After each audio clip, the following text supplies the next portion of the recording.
It's the Wolf Media Festival podcast. Today's guests: the inspiration behind the film, A Long Road to Tao. Writer, Michael Allen. And now, here's your hosts, Kyle Hollingsworth, Richard Wilmore, and Jacquelynn Wolfheart. But first, a clip from A Long Road to Tao. Lance? Jeez, man, I thought you'd be happy to see me. You don't have any clue what it took for me to get out here. I'm dying, Dave. I don't understand. Listen, man, when you leave here, it's the last time you're gonna see me. What is it? It's the Tao Te Ching. Blind man gave it to me. I know, right? To me, the Tao is about being in the flow, surrendering to your true nature. I'm not afraid to die. Not anymore, not thanks to you. You gave me that gift. The Tao is impossible to define. It's liquid and ever-changing like the ocean. It's unfathomably powerful. To see the unseen, to hear God in the silence. Inspiration's like water, brother. It's always flowing. Just gotta learn to be the water.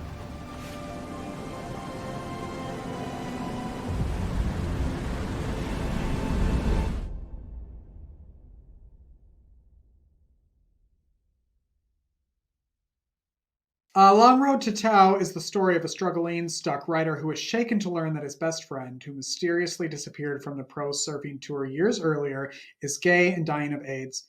The film won Best LGBTQ plus Narrative, Best Director in Dramatic Feature, and Best Cinematography in a Dramatic Feature. Say all of that 5 times fast, and also know that if you are a creator, there is probably something for you to submit your work to in this festival right here, because we have all kinds of things. Today we get to talk to the writer and producer, so please welcome Michael Allen. Hi, Michael. Yeah, thank you for having me on. Appreciate the time. I know, we need claps. We need to add claps. We need to a this live from now audience. on. We need, yes. I always like to ask where people were when they found out they won any awards, but where were you when you found out about all the awards from Wolf Media? Oh, I was just looking at my laptop and I got the wonderful email and just here in my home office library, and we're a couple blocks from the beach where I do a lot of my surf photography, yeah, it was wonderful news to be able to get that. You know, we don't do we didn't make the film to get awards, but it's wonderful when the awards come in, and it just shows the appreciation from others who, you know, when we've spent 20 years on this project. It's a nice thing to see, and it's a wonderful to get those accolades for sure. It was such a beautifully told story, a sad story, but a beautiful story at the same time. Visually stunning film. This story is your life, right? This is you are who these characters are based off of, you and your friend? Yes, that's true. Yeah. So how is that getting to tell and share your journey and getting to see it made into something where everybody can experience it? Well, it's wonderful to get the response that we've gotten, especially being in the theater and at the film festivals, and having people stand up at the end of the film and say, "This movie has just changed my life," and getting them to reflect and introspect and think about things that they normally might not be thinking about, or going back to times to heal from things that they hadn't yet healed from, because maybe they've shoved this stuff away. So, you know, there's usually not a dry eye in the house, but there's also, it's an uplifting film as you've seen, you know, as well. But, you know, as a writer and filmmaker, telling a deep story that is so personal, you know, you have to have the courage to be able to do that, because you're opening up your soul, you know, really to the world, and you have something that was so devastating, but then you know, I knew I needed to take what happened and turn it into something good and to help change lives for the better. So writing initially writing my book, you know, and writing Delve Surfing, Finding Depth at Low Tide, was the very beginning, because once I put Rick's ashes into the waves, I knew that what the book was meant to be, because I had just finished graduate school in philosophy, and I had gone through a lot of courses on Asian studies and Chinese philosophy, East-West comparative philosophy, and I thought that I knew right then what the book was meant to be. But then, writing the book and then exposing yourself to what had happened, and your best friend dying, and him, knowing him all my life, and him being closeted gay, and then not finding out that that he was gay until he's dying of AIDS was just horrific. But having to then go back and write the book with that, and then decide, I want to make a film because I think this would change lives, at a different kind of artistic, medium. Was a crazy idea, but you have to put yourself out there to do great things and take risks, and certainly exposing yourself to the world was not easy. And I know, remember when we were in the middle of filming too, some of the cast and their spouses were coming up to me saying, how's that feeling? I said, well, it's very surreal, because it's like a lot of these things I'm reliving again. Writing in the book and then writing in the screenplay. And now here we are, on these locations filming this, and these actors were just so phenomenal. And then, I felt like they weren't even acting anymore. I felt like they had become the character, had become the true life characters, and being there was absolutely amazing. When did the book come out? It was in '97, and then it was right about 2000. I was thinking, hey, this would be something that I should start working on a screenplay with. And so I knew Alex Carrig, and he had graduated film, and I came to him and said, hey, I got this crazy idea, but you graduated film school, and how about we work on a screenplay together from my book? It's an adaptation, and it was just, I knew it was going to be a difficult feat, going from a book that's kind of like a Kerouac's On the Road, or Zen the Art of Motorcycle Maintenance type of writing, because it's a lot of it spontaneous prose, and it brings the reader right to the place of what's going on right in that moment.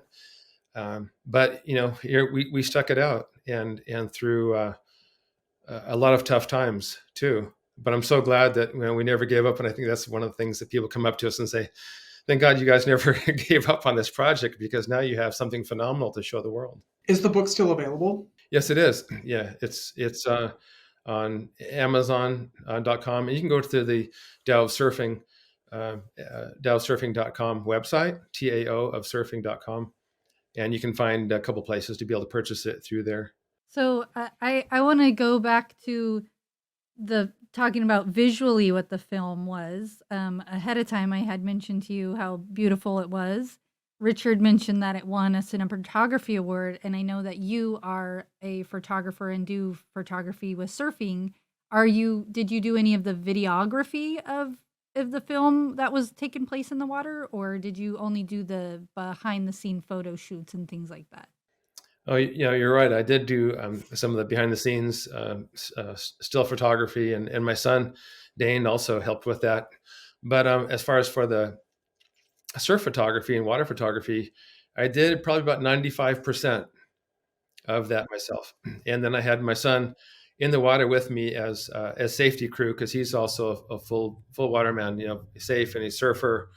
And so we went out together, and some of the days were pretty heavy, but we got some stunning shots out that I was really proud of. And it ends with that, the end of the film, not giving away too much, but doing the voiceovers, and with the visual elements, I think just really elevated the film. And then you have the music score from Les Groupe and Johnny Beaumont, adding that.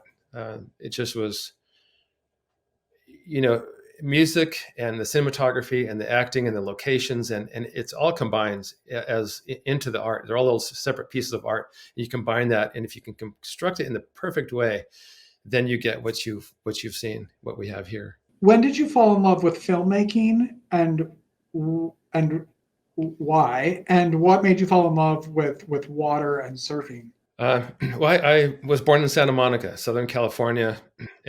I've always lived at the beach, and I started surfing in 6th grade, and it just got hooked, and it was just with me, for life. And then in my early teens, I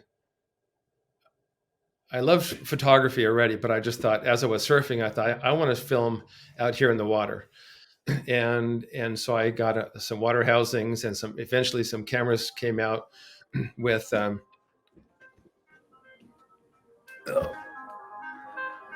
Commercial break. Put them on speaker. No, just um, yeah, it was Jason Bernardo actually calling. oh. Um, An actor okay, from so the- sorry about that. I thought I had my phone completely turned off. Anyway, so in my teens, I got into water photography and surf photography, and I started developing more of that visual eye. And I love being in the water and being in the healing element that the ocean provides.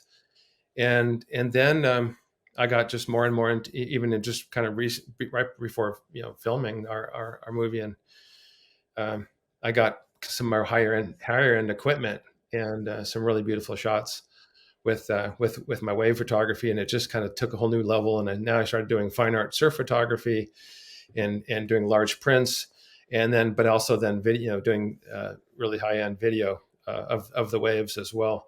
So it just seemed like the timing was perfect to bring that into the film, and because I knew early on, and Alex and I knew, Alex has ended up directing the film and being my co-screenwriter, that I knew that the film had to be visually stunning. So I felt a lot of pressure, but I wanted to take it on myself to go out in the water and shoot this. And then luckily the year we had to work on the film, especially with the water photography, I was able to shoot. I didn't have to have all the actors there anymore, right? I could just jump in the ocean, and we had a lot of big surf and stormy surf and things that I needed to capture, because Mother Nature, in this, as you see in the film, Mother Nature plays a part as another character in the film. You can't have a dramatic moment and show really peaceful, calm surf. The dramatic waves coming in, or the high winds, or the stormy weather adds to that dramatic element in that scene. And there's some heavy scenes that Mother Nature provided some intense moments with it. I mean, it intensified those moments. It was very beautifully done, and not just the water scenes, even like driving out in the deserts and all those different areas, like everywhere you guys shot, it was the most beautiful thing. I was like, I want to go there. I want to go there. I want to go there too. It was just so lovely, all of it. So, but that makes me think, with all the water work you were doing, you're saying your son was there as well. Are you an adrenaline junkie? I mean, even the characters from the film, I kind of got a little bit of adrenaline junkie vibe. Just to the point where I want to be in the ocean all the time, and but we're going into the ocean all the time, and we end up, and as surfers, we also know how to read Mother Nature. So we're always looking at the wind direction and the tides and the swell height and what's going on, and I felt, we were like a crack team. My son and I were, we knew another shot we needed to get, and we'd just be kind of waiting for that moment. And we look outside and see that sky, the clouds were there and the wind, and we're like, okay, go. We get outside, get on our wetsuits and grab. And I always had the camera gear with me, and so I'm shooting with this big rig. Cool. Wow. And yeah. Can I just ask, for up and coming filmmakers and people, a lot of people who are submitting their work to this festival, how much does a camera like that cost? Well, there's a lot of components to it. So this one's about $9,000. Yeah, and I'm shooting with a Canon, the EOS R5, and then it depends on the lenses you put on it, but then you have to build it into your housing, and you have your housing port, and all those are little pieces that all add to the expense. But then I was able to shoot 4K raw footage to add into the film to show it, and it, as you saw it, it just looks beautiful on the wide screen. And that's the thing, is there's lots of things you can shoot lower res, and you can put it up on on a TV set or just stream it on the web, and you don't have to have this super high resolution. But we had to have that because we knew we were going to be up on the big screen in theatrical screens, and So, and it looked great, and yeah, we were really happy with it. Worth it. Definitely worth it. Yes. If you had to pick between filmmaking and surfing for the rest of your life, you only had to pick one, which one would you pick? That's impossible because they're part of the. To me, they're part of the same. Mm. Uh, I I'm actually have been surfing less, but I'm in the water just as much. And I just put my fins on and I grab the camera and I go swim out and film waves or film my son surfing or some of his buddies, and or I'm for hire, too, as a professional surf photographer. But yeah, to me they're synonymous, really. The just being in the ocean and just being out there in the ocean elements and being and off of here. We're next to I'm next to Monterey Bay here, and we have the sea lions and otters and dolphins and and just being able to be with those marine mammals is an amazing thing in itself. But just swimming with them and then having the camera with me, and I'm not a diver. I don't go down deep. I'm at the surface and I'm in the waves, and that's my zone. Anything scary ever happen when you're out there with these nature animals? No, I feel like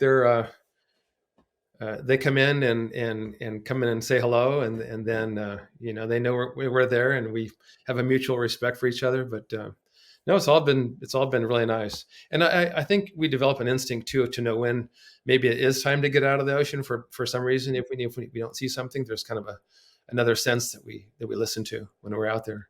I think so. Usually with this podcast in general, I like it to be educational for people who want to get into the film and those kind of things. But I'm curious about outside of the festival, how do people get into surfing? How do they start learning? Do you just grab a surfboard one day and go for it, or? So I run a surfing program too, and just with kids and helping keeping the kids on course and keeping them in the right direction. Cool. And so my training of them helps them to know how to be safe in the ocean. And so I see that adults that want to start, or even if they're in their youth, they need to have some guidance. Just jumping in the ocean is probably not a great thing unless you have some guidance and have some. You have to have respect for the ocean. You have to have an understanding of what's going on out there, because I've had to do a lot of rescues, myself.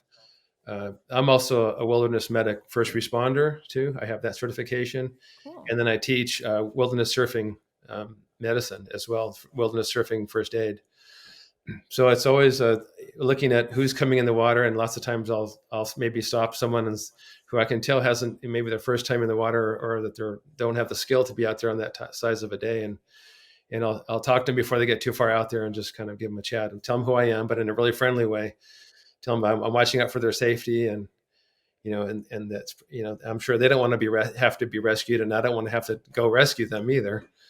I mean, unless it's absolutely necessary. But yeah, so the whole my bottom line is just to be safe and get someone who knows the water before going out.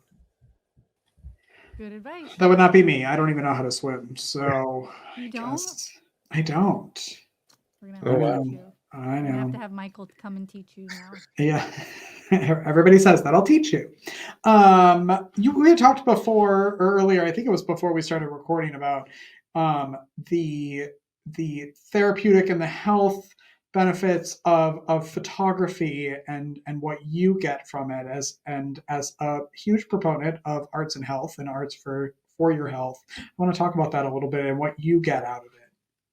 I think one of the things, and this is the psychology of it, is an interesting thing that when you create something artistic, whether it be my photography or through film, and you see it changing lives, that is a huge part of why I do this, because and art needs to be shared. As artists, we have to share our art, and it's to. I think there's a purpose of the art. The purpose is to get people to see different perspectives, right?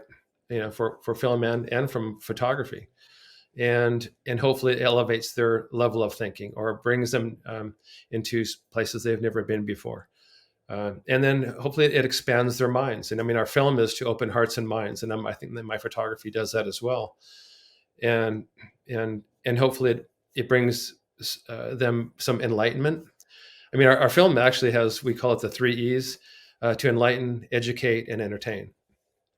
And through my photography, like with the Shibui wave photography, and my website that I put the art on, I've been doing some large prints in metal prints, large format, and these are healing as well. I'm going to donate a piece to one of the local hospitals here to put in their recovery in the recovery center, because it is healing art. And to to answer your question, I think why do I keep doing it? And I think just because you see the pleasure and that people get from the art itself, and seeing it, how it enhances their lives. So I think from the film and from the still photography, it enhances their lives. But it's also, as an artist, it keeps pushing me to push the boundaries and try to experiment and see what else I can come up with. Is there a place where people can see the trailer or the film? Yeah, they can go on to our film, A Long Road to TaoFilm.com website, and it has the trailer and the book website and IMDb page and some reviews and a lot of good stuff on there. Yeah, that's a good site to go check out. And the film, is it coming? It's going to be released theatrically, like in theaters first, or what is your guys' plan with the film long term?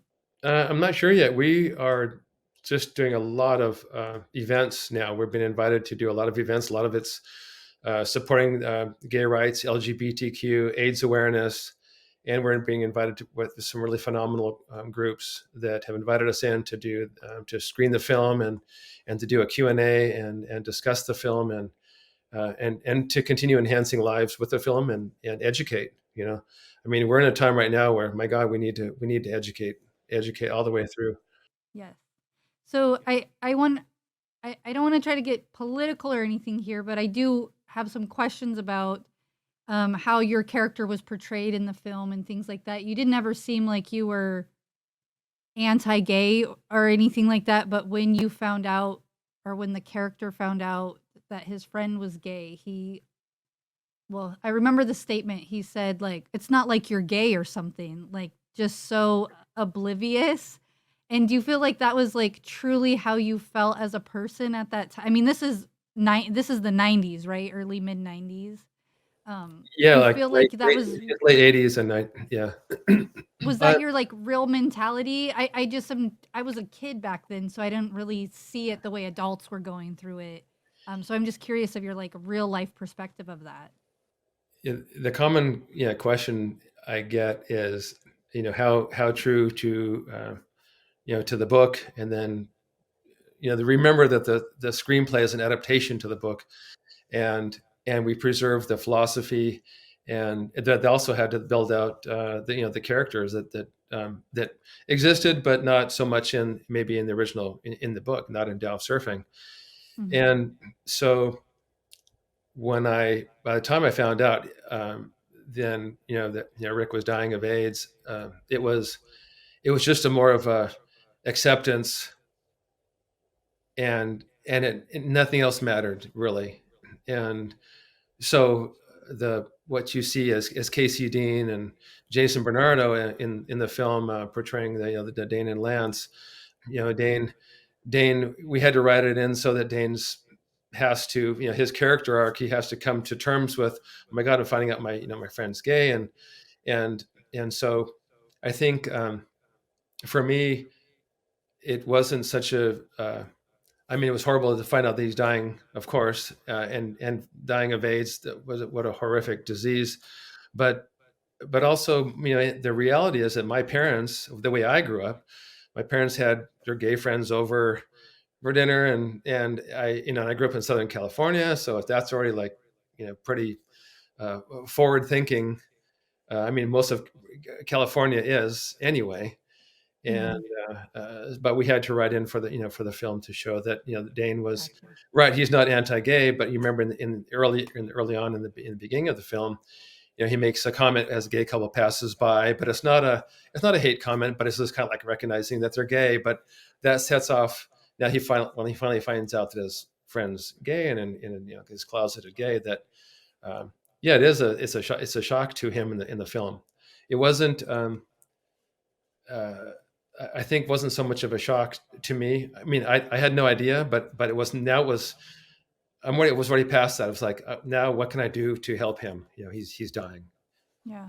And you suddenly are in that moment of dealing with death and dying. And the curandera in the film, wasn't she wonderful?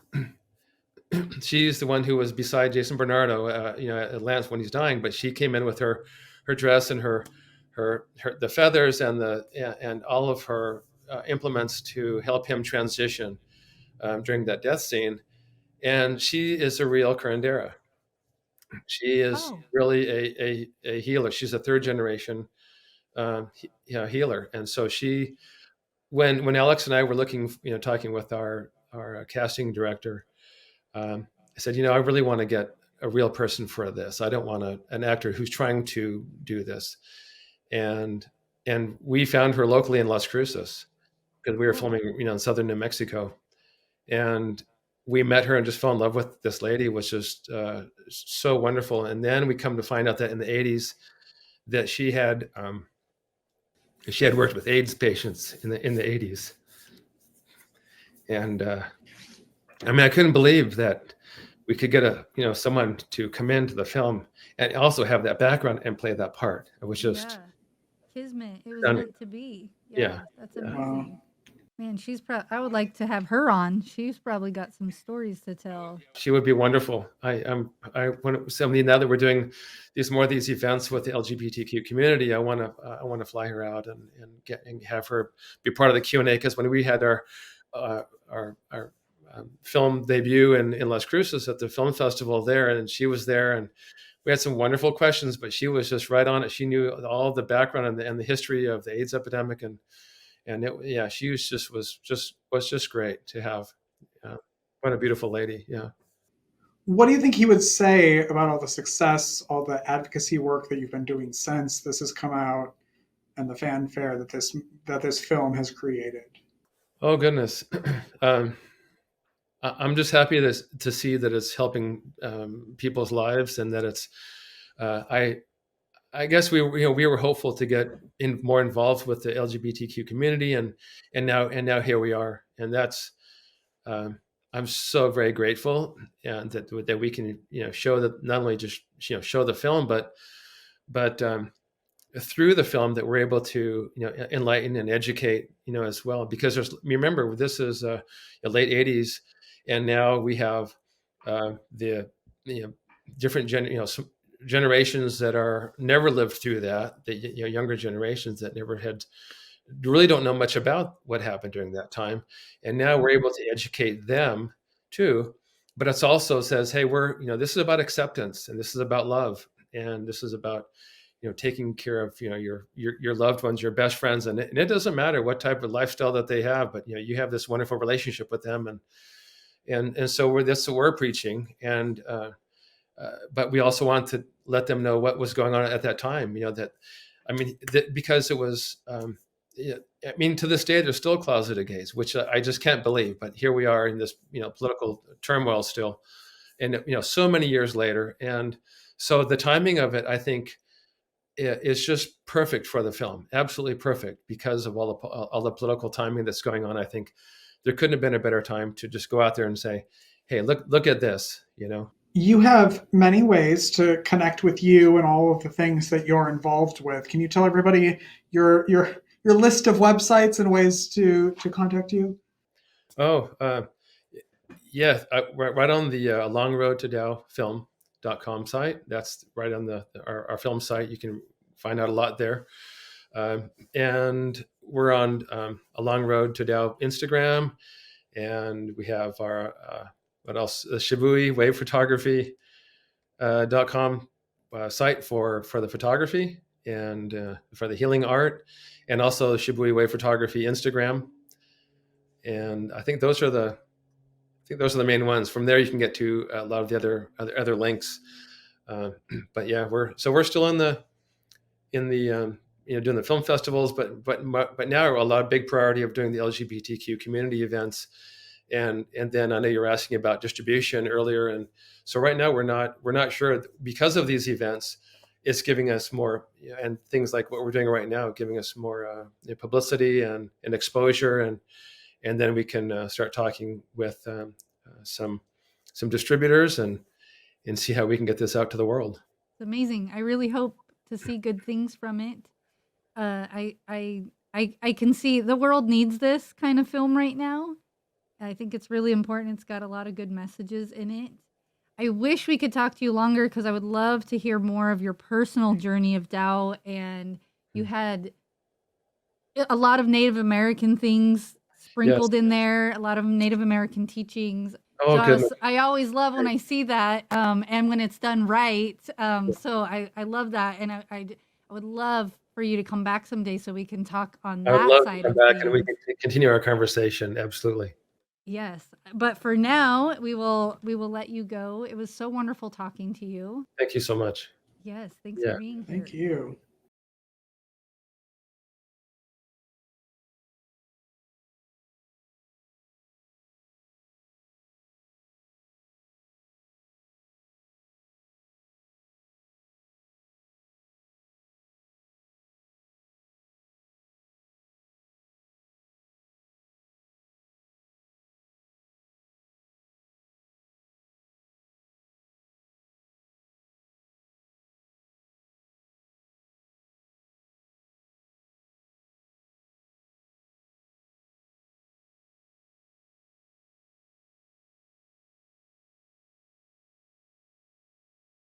I wish Kyle was here for that, because Oh, I know.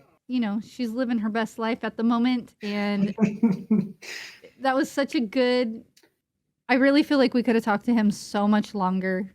Um, you know, It makes me so sad. So behind the scenes information is that we as the hosts don't get to see a lot of the films or read the books or things that like we talk to, and it makes me sad, especially this one that I didn't get to see it. I get to, though. I And know.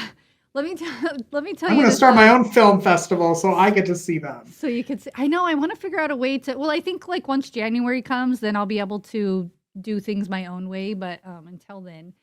But when I was watching this film, so I got the notes back and whatever, and I decided I want to watch this. I actually want to see what this is about.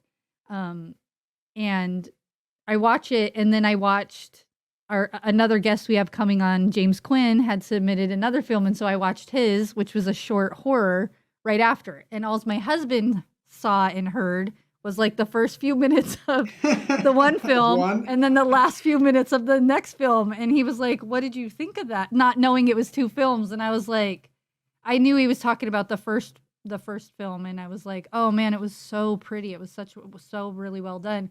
And he was like, it had a really weird ending, don't you think? And I was like, well, it kind of tells you like that's the direction it's going, like, I thought it was like what you expected. And he was like, why were people just like screaming and answering phones? I'm like, what are you talking about?